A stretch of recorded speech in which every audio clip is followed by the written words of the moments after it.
Hello and hi everyone. आज का session बहुत ही इंपॉर्टेंट होने वाला है आपके लिए, बिकॉज आज मैं आपको बताने वाला हूं कि कैसे आपको थ्योरी में जो आंसर्स होते हैं लिखना होता है। बेटा, जो आज मैं चीजें बताऊंगा आपको, ये केवल आपको सीए फाउंडेशन में हेल्प नहीं करने वाला। ये आपको सीए फाउंडेशन के साथ CA inter level, CA final level तक आपको चीजें याद रखनी है। बिकॉज मैं आपको बताऊं, अगर कोई स्टूडेंट फेल होता है ना, तो उसका सबसे इंपॉर्टेंट रीजन अगर उससे खुद से भी पूछा जाए तो वो यही बताता है कि भैया मुझे थ्योरी पेपर्स में कम नंबर आया। एक स्टूडेंट प्रैक्टिकल सब्जेक्ट में 70 80 अच्छा स्कोर कर लेता है, बिकॉज वो बहुत इजी होता है, उसको शुरू से आता है, इंटरेस्ट भी होता है, ज्यादा प्रैक्टिस भी करता है वो उसकी। कंपैरेटिवली अगर आप dedicated number of hours compare करोगे, एक स्टूडेंट जो प्रैक्टिकल पेपर प्रिपेयर करने में लगाता है और एक स्टूडेंट थ्योरी पेपर प्रिपेयर करने में लगाता है, तो यू विल फाइंड आउट कि हम प्रैक्टिकल पेपर के लिए तो बहुत मेहनत करते हैं। थ्योरी पेपर्स का नाम आता है तो अपन सुबह शाम एक एक दो दो घंटा उसके नाम रख लेते हैं, बाकी दिन भर हम प्रैक्टिकल पेपर्स के लिए ही पढ़ते हैं। उसकी वजह से होता क्या है, थ्योरी सब्जेक्ट्स में जो ग्रिप बननी चाहिए आपकी वो नहीं बन पाती है। बट आज के इस पर्टिकुलर सेशन में आपको ये पता चलेगा कि कैसे हम थ्योरी पेपर्स को प्रेजेंट करें ताकि एग्जामिनर हमको अच्छे मार्क्स दे। और जो एक हमारे अंदर का फियर है कि यार थ्योरी में पास नहीं होऊंगा, लॉ में पास नहीं होऊंगा, तो मेरा क्या होगा करके, तो आज प्लीज आप ध्यान से एक एक मेरी बात सुनते जाइएगा और इसको सबसे जरूरी तो ये है इम्प्लीमेंट करते जाइएगा। देखो, जो इम्प्लीमेंटेशन की बात है वो एक दिन में नहीं आती। जैसे कि अगर मान लो आप ये सेशन एग्जाम के एक दिन पहले देख कर जाए और आप सोचो कि मैं एग्जाम वाले दिन जो भैया ने बताया है वो मैं करके दिखा दूं, तो ऐसा कुछ भी नहीं होने वाला है। आप समझ रहे हो? तो अगर आप ये वीडियो देख रहे हो, चाहे आप सीए फाउंडेशन में हो, सीए इंटर में हो, जिस भी लेवल पर आप हो, ये वीडियो आपको बहुत ज्यादा हेल्प करने वाली है। बिकॉज इस पर्टिकुलर वीडियो में मैं आपको मेरी सीए फाइनल की लॉ की आंसर शीट भी दिखाने वाला हूं कि मैंने कैसे प्रेजेंट किया था। मैं इधर उधर की किसी की बात नहीं कर रहा कि यार इसके टॉपर के आंसर्स लाके अपन डिस्कस कर रहे हैं। मैंने जो खुद ने किया हुआ है मैं आपको आज समझाने की कोशिश करूंगा। एक एक जो पॉइंट होगा मेरा बहुत क्लियर होगा और बहुत ज्यादा इंपॉर्टेंट होने वाला है आपके लिए। ठीक है, तो चिंता करने वाली कोई बात नहीं है, बस मेरी बात एक एक करके सुनते जाइएगा। ठीक है सर, कोई दिक्कत वाली बात नहीं है, मेरी बात सुनना ध्यान से। सर, जब मैं पेपर अपने हाथ में लेता हूं, एग्जामिनर का जब पेपर मैं अपने हाथ में लेता हूं, तो सबसे पहले मेरे को उसमें पूरे पेपर में आइडेंटिफाई करना होता है कि मेरा सबसे फेवरेट, सबसे बेस्ट आंसर जिससे मैं अपनी एक इमेज बना सकता हूं, वो कौन सा है। जैसे होता है ना, एक गर्लफ्रेंड को इंप्रेस करने के लिए सबसे अच्छी मेरी जो चीज है वो मैं रखूंगा ना, तो वो वाली बात है, एग्जामिनर को भी इंप्रेस करने के लिए मुझे सबसे जो बेस्ट आता है, जो मेरी सबसे बेस्ट कैरेक्टरिस्टिक है, जो मुझे सबसे अच्छा प्रेजेंट करते बनता है, वो मुझे क्वेश्चन उठाना होता है। इसका ये मतलब नहीं है कि मुझे क्वेश्चन नंबर 1 उठाना है क्योंकि वो कंपलसरी होता है। I don't want you people to pick question number 1। हाँ, वो कंपलसरी होता है, उसको अपन करेंगे, ठीक है। पर अगर मैंने कोई क्वेश्चन उठाया जो सबसे मेरा फेवरेट है, वो मेरे को पिक करना है। अब अच्छा, आपके साथ ये हो सकता है कि अगर आप कोई क्वेश्चन उठाओ तो उसके कुछ ए बी सी वाले पार्ट में आपको question number, for example fourth आपका फेवरेट है, तो क्वेश्चन नंबर फोर्थ का ए और बी पार्ट आपको अच्छे से आता हो, लेकिन सी वाला पार्ट आपको नहीं आता हो। बट स्टिल आपको क्वेश्चन नंबर फोर्थ अगर आपने उठाया है तो A part, B part, C part तीनों सीक्वेंस में आपको करने होंगे। अगर आपको मान लो क्वेश्चन नंबर फोर्थ का ए और बी पार्ट तो आता है, सी पार्ट में समझ में ही नहीं आ रहा क्या लिखना है, तो सी पार्ट की हमको जगह छोड़ देनी है। सर, जगह कितनी छोड़े? पूरा एक पेज छोड़ दो, कोई दिक्कत वाली बात नहीं है। आप समझ में आ रही है आपको मैं क्या कहना चाह रहा हूं? ठीक है सर, तो सबसे पहले आपने हमको बात बताई कि हमको पिक करना है हमारा favourite question, question in which you can score maximum first and start presenting. अब इससे होगा क्या, इसके बेनिफिट्स क्या क्या है, मैं आपको बताने की कोशिश करता हूं। सबसे पहले जब आप वो पहला क्वेश्चन लिख दोगे ना, तो आपके कॉन्फिडेंस इनिशियली इंक्रीज हो जाएगा एग्जाम पॉइंट ऑफ टाइम पर। जब मैं 3 घंटे पेपर लेकर बैठा हूं, लॉ का पेपर लेकर बैठा हूं, ऑडिट का पेपर लेकर बैठा हूं, तो भैया जब मैं पहला आंसर लिख देता हूं ना अच्छे से, तो ये मुझे अंदर से एक आवाज देता है कि यार मेरे को आता है, आई कैन डू इट। आज का पेपर में एटलीस्ट 40 नंबर तो मैं लेकर ही जाएगा, मैं आज फेल नहीं होऊंगा। तो वो कॉन्फिडेंस बहुत इंपॉर्टेंट होता है, बिकॉज शुरू के 20 मिनट में अगर वो कॉन्फिडेंस आपने गेन कर लिया, तो एक जो घबराहट होती है वो निकल जाती है एग्जाम हॉल में, पहली चीज। दूसरा, एग्जामिनर के सामने एक आपकी इमेज बिल्ड होती है कि यार ये लड़का पढ़ के आया हुआ है, इस लड़के के पास नॉलेज है, ये लड़का शायद इस एग्जाम में पास हो जाएगा। सबकॉन्शियस माइंड में रजिस्टर हो गया एक चेकर के, ये नहीं नहीं नहीं, ये अच्छा पढ़ाकू बच्चा है, ठीक है, एक अच्छी फीलिंग आई। लेकिन अगर आपने पहले ही क्वेश्चन एकदम ऐसा फोकट का लिख दिया, एकदम गंदा सा लिख दिया, तो उसके सामने बैक ऑफ द माइंड ये, अरे पता नहीं क्या करेगा, चलो फटाफट निपटाते हैं करके।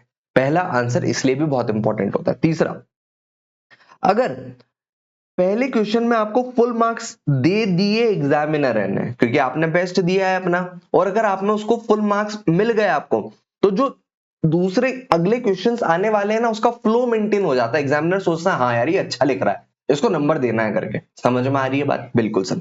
अब मेरी बात सुनना सर, जैसे मैंने अपनी कॉपी में आपको बताऊं, ये रही मेरी copy, this is of my CA final copy, और मुझे, मैं आपको बता दूं, मेरे सीए फाइनल में 8 में से 6 सब्जेक्ट में 65 अराउंड मार्क्स आए हुए हैं। और वो इसी कारण आए हुए थे क्योंकि मैंने प्रेजेंटेशन पर बहुत ध्यान दिया था, मैंने हर सब्जेक्ट को बहुत अच्छे से पढ़ा हुआ था। अगर आप यहाँ पर देखो तो मुझे 70 में से 43 नंबर आए, और एमसीक्यू में मेरे को बहुत अच्छे नंबर आए थे। तो यहाँ पर आप मान के चलना कि सर अगर मैं आपको कुछ चीज बता रहा हूं तो बहुत ही जो है एक्सपीरियंस से बता रहा हूं, बहुत सारे स्टूडेंट्स ये फॉलो करके एग्जाम में अच्छे नंबर लेकर आए हुए हैं। ठीक है, यहाँ पर मैंने क्या किया हुआ है, सबसे पहले मुझे लगा कि यार मुझे क्वेश्चन नंबर 6 जो है वो बहुत अच्छे से आता हुआ, तो मैंने क्या किया, क्वेश्चन नंबर 6 का ए वाला पार्ट अटेंड करने की कोशिश करी। अच्छा, यहाँ पर भी कुछ लिख रखा है मैंने, चलो ये आखिरी में करेंगे अपन, ठीक है, इधर आओ। तो सबसे पहले अगर मुझे क्वेश्चन नंबर 6 आ रहा है तो मैं सबसे पहले इसको कहां लिखूंगा बेटा, सेंटर में लिखूंगा। कहां लिखूंगा? सेंटर में, एकदम एकदम फोकस एग्जामिनर का आएगा, मुझे वहां पर इसको लिखना पड़ेगा, सबसे पहली बात। ठीक है सर। अब देखो मैंने यहां पर कोट किया हुआ है, as per section 165 of companies act 2013 content in chapter 11 of companies act. अब मैंने यहां पर दोनों चीजें लिखी हुई हैं। अगर आपको सेक्शन नंबर अच्छे से आता है तो आप उसको लिखिएगा, अगर आपको सेक्शन नंबर याद नहीं आ रहा है तो गलत सेक्शन नंबर लिखने की जरूरत नहीं है। ये लाइन आपने बहुत बार सुन ली, फिर भी मैंने एक बार बोल दिया आपको, पहली चीज। दूसरी चीज, क्या हमको सेक्शन नंबर याद करना चाहिए सर? मैं आपको बताऊं, बहुत सारे स्टूडेंट्स होते हैं, सब कॉपीज लिखते हैं। अगर आपको डिफरेंशिएट होना है, अगर आपको एक स्टेप अबव जाना है, तो आपको सेक्शन नंबर याद होने चाहिए। But you should not take unnecessary pressure for mugging up section number, कि नहीं यार सेक्शन नंबर याद नहीं हो रहा, सेक्शन नंबर याद नहीं हो रहा, नहीं, कोई चलेगा, कोई दिक्कत नहीं है। कंटेंट पहले फिर सेक्शन नंबर, ऐसा नहीं होना सेक्शन नंबर तो याद है कंटेंट नहीं आता। ठीक है, तो section number is a like, जैसे एक चेरी होती है ना केक पर, तो चेरी का काम करता है, केक पर चेरी का काम करता है सेक्शन नंबर।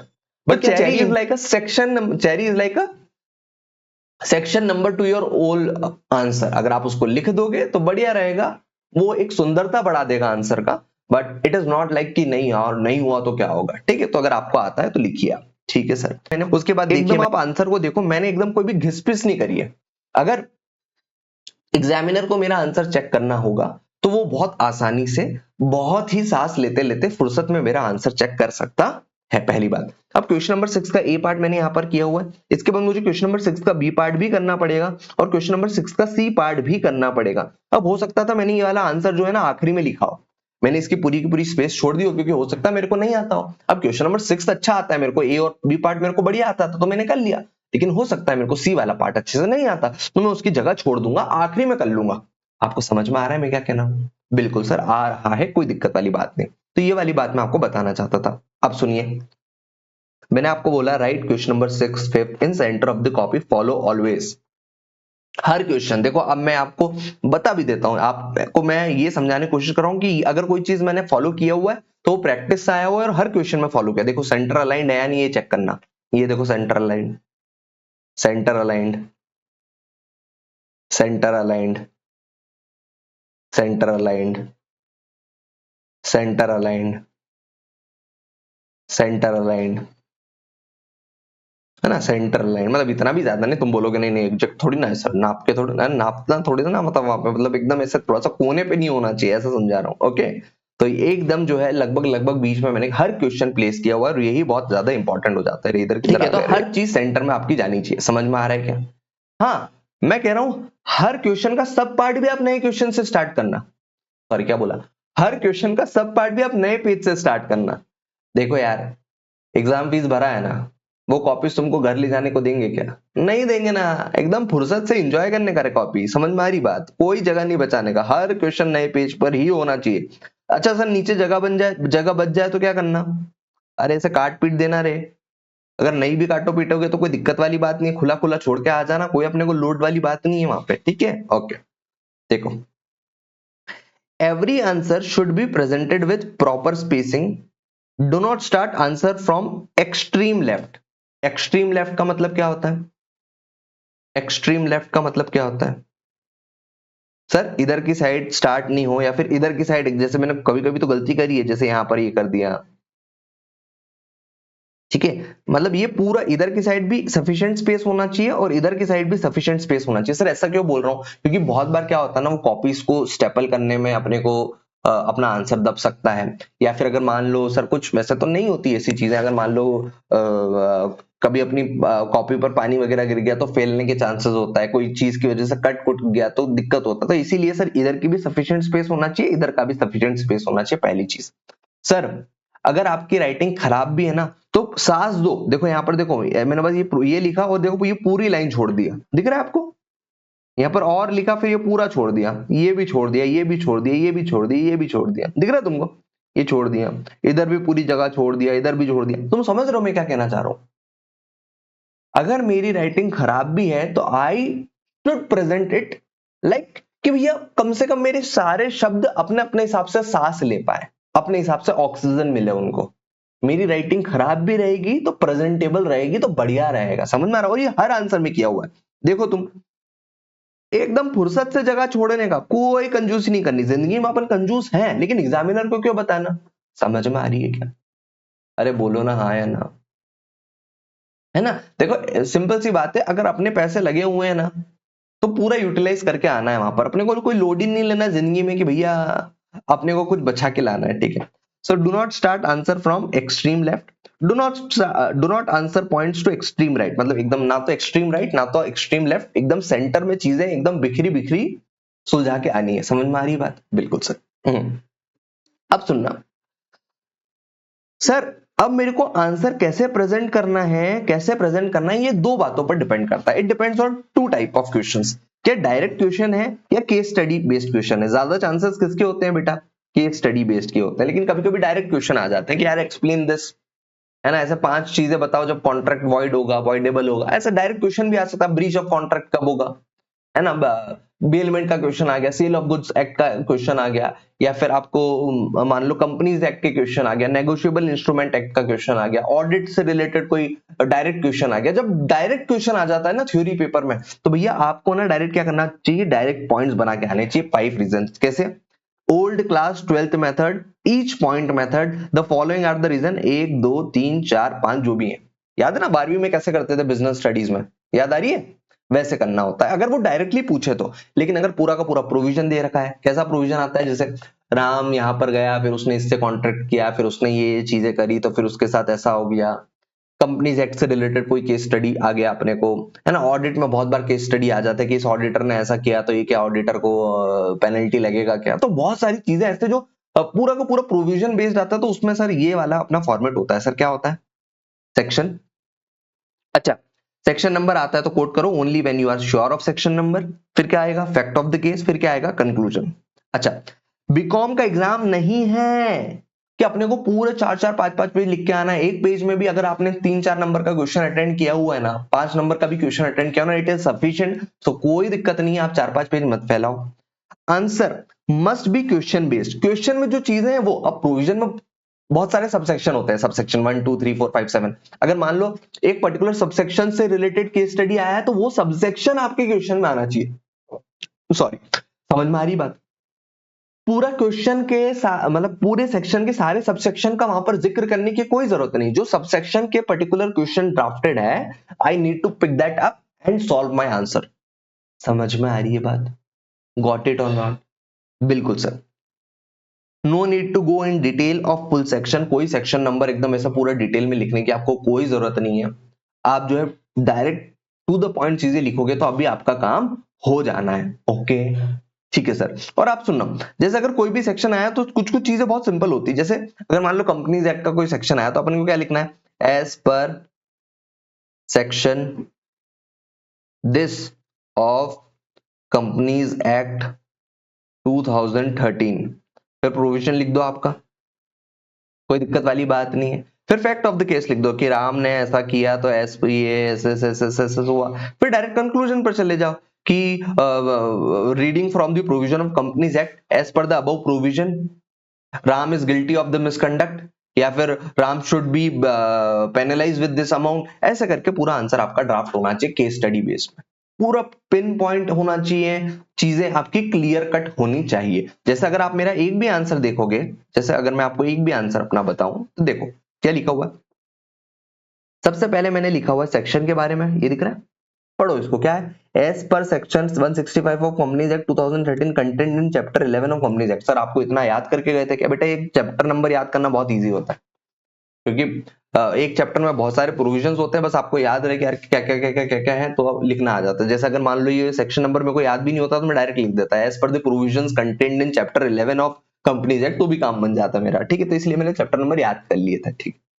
तो फिर मैंने ये लिखा हुआ है सेक्शन के बारे में। अब देखो, इन केस डायरेक्टर कॉन्ट्रवेंस, तो ये भी सेक्शन चल रहा है, तो मतलब इतना तो मेरा सेक्शन ही था, प्रोविजन ही था जिसको हम बोलते हैं, ओके। इसके बाद मैंने लिखा फैक्ट ऑफ द केस कि in above case mister R is already director of 10 public companies, she can only take directorship in further public companies when she resigns from this 10 companies. Considering Mr. R would not resign in this 10 public company, her appointment is not valid in Companies Act, need to vacate under section 167 due to disqualification under section 164 as per section 178। और ऐसे करके directly conclusion अपन ने लिख दिया, ये यहाँ पर conclusion आ गया। आप समझ रहे हो कितना पिन पॉइंट और कितना टू द पॉइंट अपने को आंसर लिखने की जरूरत होता है। बिल्कुल सर। अब देखो और पॉइंट्स अपन देखते हैं, इधर आओ। Every answer must start from new page, चाहे वो सब सेक्शन हो चाहे नया क्वेश्चन हो, हमको सब क्वेश्चन हो या फिर नया क्वेश्चन हो, हमको नए पेज से स्टार्ट करना है। You can follow your sequence कि यार मेरे को पहले 5th क्वेश्चन करना है, 6th करना है, फिर 1st करना है, 2nd करना है, 3rd करना है, उससे कोई दिक्कत वाली बात नहीं। अच्छा समझ रहे हो मेरी बात? बिल्कुल sir. If you pick question 5th first, attempt all parts of question 5th and then move to question number 6। अगर 5th उठाया तो A B C सारे पार्ट्स मुझे 5th के करने, फिर 6 करना। अब ये इतनी सिंपल सी बात है, इतनी नॉर्मल सी बात है मेरे बच्चे, पर पता है बहुत सारे स्टूडेंट्स इसको नहीं मानते। हम थक जाते हैं बताते बताते, मैं तो थक गया बताते बताते। पर स्टूडेंट ना क्वेश्चन नंबर 5th का A पार्ट करता है, B पार्ट करता है, फिर उसको एकदम ऐसे खुजली सी होती है, एकदम थोड़ा सा पगला सा जाता है वो, और फिर वो क्वेश्चन नंबर 2nd का 1st पार्ट करने लग जाता है, क्वेश्चन नंबर 3rd का B पार्ट करने लग जाता है, पता नहीं क्यों। एग्जामिनर को बहुत दिक्कत होता है मेरे बच्चे, तुम लोग भी ऐसे करते होंगे, तुम मानोगे नहीं मेरी बात, पर तुम लोग भी ऐसी पगला वाली बात करते होंगे, तो प्लीज नहीं करना है अपने को, ओके। बिल्कुल सर नहीं करेंगे हम। अच्छा ये देखो मैंने आपको एक ये तरीका भी बता दिया कि पेज नंबर 1 पर मैंने ए पार्ट किया, पेज नंबर 2 पर बी किया, 3 पर सी किया, 4th पर 6 का ए किया, मतलब ऐसा करके सीक्वेंस मेरे को फॉलो करना है, ओके। स्पेशल कोई सेंटेंस हो, लिमिट्स हो या फिर कोई पॉइंट हो, उसको मुझे ब्रैकेट में डालना है।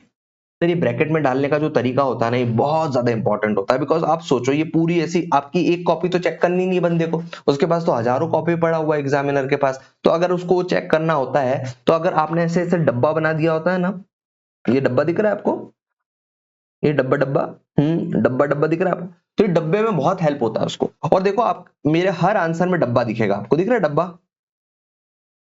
डब्बा दिख रहा है, कैन यू फील द डब्बा? हाँ sir we can feel the डब्बा। अंडरलाइन दिख रहा होगा आपको, you can feel the underlines and you can feel like कि हाँ यार मैं चाहता था कि सामने वाला जो है इसी चीज पर फोकस करे, इधर उधर ध्यान ना भटके उसका, और फटाफट फटाफट मेरा आंसर चेक करके निकल जाए, ओके। तो डब्बे बनाओ, अंडरलाइन करो, पूरा पूरा आपकी राम कथा पढ़ने तो वो आया नहीं कि उसको तो मजा आ रहा है आपकी किताब पढ़ने में, कोई इंटरेस्ट नहीं आ रहा उसको आपकी किताब पढ़ने में, समझ रहे हो? अच्छा आपको इंटरेस्ट दिला examiner attention and help him check our answer sheet fast, समझ में आ गया? बिल्कुल sir. For example as per schedule 18 of this he is not guilty, तो ये भी मैंने डब्बा कर दिया, ये भी मैंने डब्बा कर दिया, ओके। अच्छा every part of your answer section fact conclusion is award marks separately. हमको ऐसा लगता है कि यार ये वाला क्वेश्चन मेरे को नहीं आता तो मेरे को मार्क्स नहीं मिलेंगे, लेकिन अगर आप नोटिस करोगे ना बच्चे, मेरी कॉपी आप नोटिस करो, हर चीज के मार्क्स अलग अलग आपको ग्रीन में दिख रहे होंगे, दिख रहे हैं ग्रीन में? Can you feel the green marks? हाँ सर हर चीज के अलग अलग तरीके से मार्क्स दिए जाते हैं। ये देखो 1 0.5 0.5 आ रहा है, 1.5 1.5 3.5 2 1.5। So why is it? It is because कि हर क्वेश्चन का, हर पार्ट का अलग अलग आंसर होता है, उसका अलग अलग मार्क्स भी होता है। तो अगर आपको फैक्ट ऑफ द केस आपका अच्छे से आ गया तो आपको मार्क्स मिल जाएगा, कंक्लूजन आपको आता है तो आपको मार्क्स मिल जाएगा, सेक्शन नंबर आता है तो आपको मार्क्स मिल जाएगा। और यही तो छोटी छोटी जगहों से मार्क्स लेकर अपन जो है एग्जाम पास करते हैं, आप समझ रहे हो। तो अगर आपको एक क्वेश्चन पूरा नहीं आता है, so don't worry about it, हर चीज का आंसर है, मेरे को लिख कर आना है, समझ में आ रही बात। हाँ, फैलाना नहीं है फोकट काम से, पर लिख के आना है। So do not fear, play in top gear, समझ में आ रही बात। Okay, you can use pointer table. अच्छा, पॉइंटर या टेबल का यूज कर सकते हैं क्या सर? बिल्कुल कर सकते हो सर। जैसे दिख रहा है ये क्या यूज किया हुआ है मैंने? टेबल बना दिया, बट स्टिल यहां पर दिख रहा है मेरे को मार्क्स अवार्ड हुआ है। पॉइंटर्स टेबल में बना सकता हूं, उससे कोई प्रॉब्लम वाली बात नहीं है, लेकिन ज्यादा नहीं बनाना है, ठीक है, ज्यादा नहीं बनाना है। अगर एक आध में अगर आपको ऐसा लगे कि मेरे को बनाना है तो आप बना सकते हैं। ओके, ठीक है सर, कोई दिक्कत वाली बात नहीं है। ओके, हाँ, ब्लैक पेन ही यूज करना है, ये बात बहुत सिंपल सी वाली बात है। 4 से 5 पेन मेरे को कैरी करना है, और कोशिश करो सर कि अगर मान लो मैंने एक पेन उठाया हो जिसको मैं यूज करता हूं, for example this is the pen I am using it, तो इसी कंपनी का पेन मेरे को अब यूज करना है, इसी कंपनी के पेन अब मुझे यूज करना है। अब मेरे को दूसरी कंपनी में शिफ्ट ही नहीं करना है। एक बार ट्राई कर लो कि हाँ यार ये पेन मेरे हाथ में बैठता है, तो बैठता है करके। तुमने सुना होगा कि भैया अगर विराट कोहली का कोई बैट है या फिर कोई पर्टिकुलर क्रिकेटर का बैट है तो वो उसी मैन्युफैक्चरिंग कंपनी का यूज करता है बैट, है ना। कोई बहुत बोले यार यही बैट मेरे को समझ में आता है, सो व्हाई इज इट, वो चेन कोहली की, मेन कोहली का कोई बैट था। तो वाली चीजें जो है रियलिस्टिक भी होती हैं, वी गेट फ्लो। अब जैसे ग्रिप बनता है, और मैं तुम ये बात मानते हो या नहीं मानते हो कि हाँ ग्रिप बनता है सर, स्पीड बनता है। किसी नए पेन से आप लिखने बैठते हो तो थोड़ा टाइम लगता है उसको हाथ पर सेटल होने में। क्या शुरू से ही आप फट फट फट फट फट लिखने लगते हो क्या? नहीं लिखते हो ना। जल्दी से एक बार चैट बॉक्स में मेरे को बताओ, क्या लिख पाते हो क्या? नहीं लिख पाते हैं सर, हमको ग्रिप बनाने में टाइम लगता है ना, दैट टेक्स टाइम्स। तो मैं आपको ये कहना चाहता हूँ, कोई भी पेन आप पकड़ो, आप उसकी रिफिल बदल दी, बहुत छोटी छोटी सी बातें हैं बेटा, बट बहुत बड़ा इंपैक्ट क्रिएट करती है लॉन्ग रन में। You won't believe it, but मैंने ये अपने खुद के साथ करके देखा हुआ है। ओके, ठीक है सर, समझ में आई बात। अच्छा, do not buy new pen for exam day, old pen speed increases, use refills, यही बात मैंने आपको समझाने की कोशिश करी। ओके, ठीक है सर।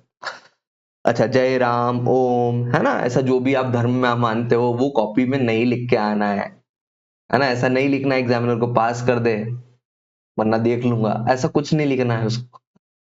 प्लीज पास कर दे, 100 रुपया अटैच करके आगे स्टेपल कर, ऐसा कुछ मत करना। मैं बोल रहा हूँ, मैं आपको लग रहा होगा सर कैसी बातें कर रहे हैं, लेकिन कुछ कुछ स्टूडेंट्स करते हैं और उनके लिए इंपॉर्टेंट है कि अगर आपके माइंड में आ रहा है तो आप प्लीज ऐसा कुछ भी नहीं करेंगे। आप सबसे मेरी एक बहुत विनती है, आखिरी में आपको यहाँ पर टिक मार्क करना होता है।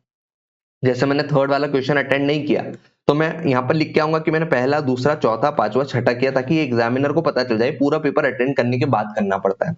Right tick on only on questions attempted, finish full paper and then tick. पता चले तुम पहले ही टिक कर दो लेकिन बीच में तुम्हारा जो है बदल गया तो मन, तो ऐसे ही शुरू में नहीं करना होता, ये सबसे आखिरी में करना होता है। ओके, तो भाई सिंपल सी बात है। जैसे अगर मैंने सबसे पहले क्वेश्चन नंबर 6 किया था, राइट, तो क्वेश्चन नंबर 6 में आप देखोगे 14 में से 10 नंबर आया हुआ है मेरे को।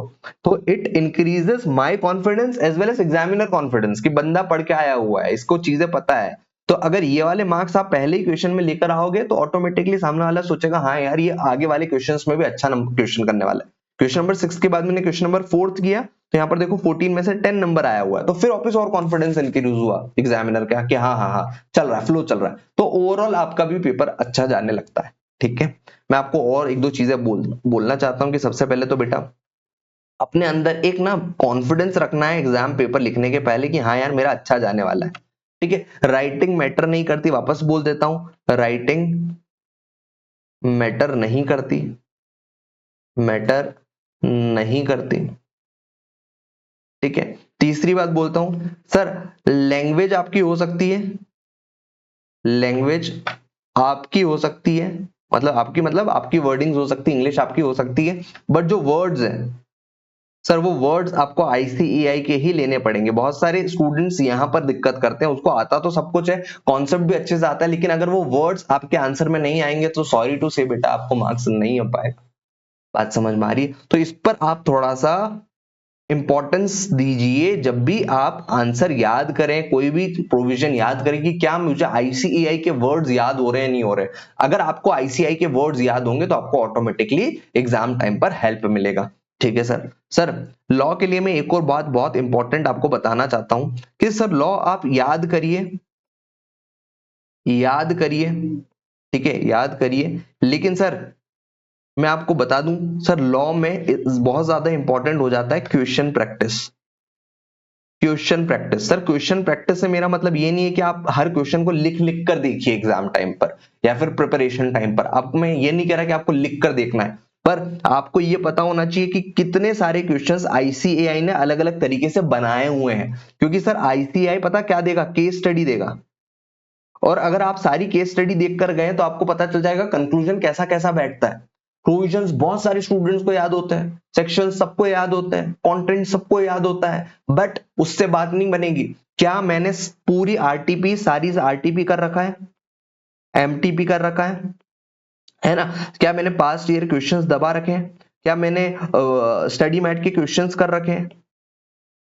ये अगर आपने कर रखे होते हैं ना, अगर आपको हर केस स्टडी के बारे में नॉलेज होता है ना, तभी जाके आपको पकड़ में आती है। बिकॉज बहुत सारे क्वेश्चन सेम आते हैं और अगर आपने वहां पर कंक्लूजन सेम सही लिख दिया तो आपकी बात बन जाने वाली है। और वही बच्चा ये कर पाएगा जिसने ये क्वेश्चंस किए होते हैं। आप मैराथन्स कितना भी देख लो, कितना भी वन शॉट्स देख लो, कितने भी लेक्चर्स देख लो, but if you have not done this ना, अच्छा लॉ का जब आप पढ़ाई करो तो सर मैं इसमें आपको बोलता हूं कि सर आप ना गूदा गादी वाली रिवीजन किया करो। सर गूदा गादा वाली रिवीजन मतलब कि अगर मैंने लॉ का कोई प्रोविजन याद कर लिया, तो अगर मेरे को याद करना है, जैसे मान लो मुझे सेक्शन नंबर 233 याद करना है कंपनीज एक्ट का, और अगर मेरे को याद करना तो मैं कैसे लिखूंगा sir, as per section number, ऐसे ऐसे मैं प्रिपरेशन करूंगा ना, ऐसे रफ पेज ले लूंगा, ऐसे लिखूंगा एज पर सेक्शन 135 ऑफ, कोई राइटिंग नहीं बिगड़ गई बेटा, आपकी जितनी राइटिंग बिगड़नी थी बिगड़ गई, companies act 2013 if a provision is taken as a ठीक है, ऐसे करके ओके ये रहा वो।